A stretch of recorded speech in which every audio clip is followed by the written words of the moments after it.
thầy cơn đời em với quan thế ngắm nghe thế nhiều cũng ngon là đó thầy ở đầu mê phiêu ngang thế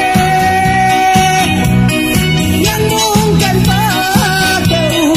lao ăn ngang thế